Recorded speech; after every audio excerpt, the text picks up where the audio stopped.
आपकी स्तुति करने वाले भी आपको उलझाते हैं और आपकी आलोचना करने वाले भी आपको उलझाते हैं। इसीलिए ना तो आप गुण में उलझिएगा ना दोष में उलझिएगा। गुण दोष दृश्य दोषा। हाँ, आपकी कोई जय जयकार करे तो वहां भी मत उलझिएगा, और आपकी कोई आलोचना करे आगे बढ़िएगा। भरत जी उलझना नहीं चाहते हैं। हम अपनी मान बढ़ाई में उलझ गए तो फिर भगवान छूट जाएंगे, पैसा ही समेटते रह जाएंगे। पैसा हाथ लगेगा, जिसके लिए जन्म लिया वो निकल जाएगा समय। इसलिए कहीं मत उलझो।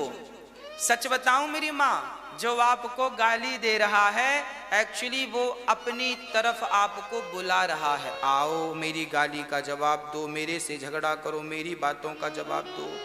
अभी आप सीधे जा रहे थे, अभी किसी ने गाली दिया तो आपका रास्ता आपने छोड़ के यहाँ आए। क्यों भाई गाली क्यों दी? ठीक दिया। अच्छा क्यों दिया? तेरे बाप का खाता हूं गाली देता। लो भैया अब मार्ग छूट गया। ये उलझल ये चल रही है। काहे उलझ रहे हो? उसका काम है गाली देना, बेचारा देगा।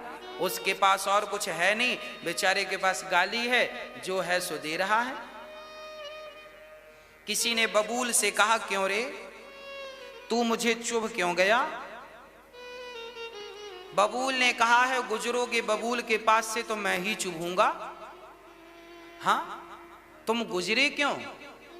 और बबूल तो बना ही चुभने के लिए है। आप बबूल से कहो, हे बबूल तुम कमल बन जाओ, तुम गुलाब बन जाओ, तो बबूल के बाप दादे बने के वो बन जाएगा? बबूल तो बबूल रहेगा, वो गुलाब नहीं बन सकता, वो कमल नहीं बन सकता।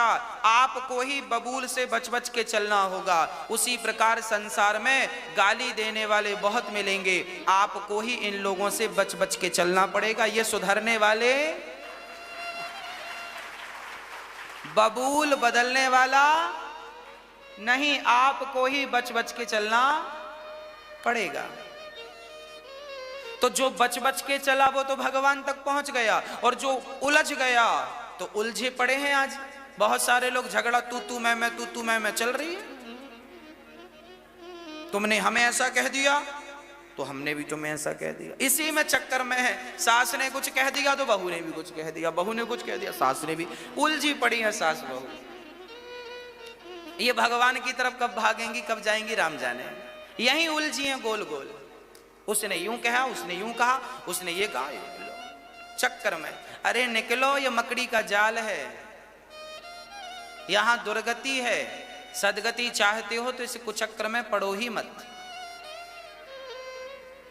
जिसने जो कहना था कह दिया, आप अपने रास्ते। भरत जी बिल्कुल सीधा चल रहे हैं, कोई कुछ कह दे कोई फर्क नहीं पड़ता, केवल केवल भगवान का चिंतन करते हैं।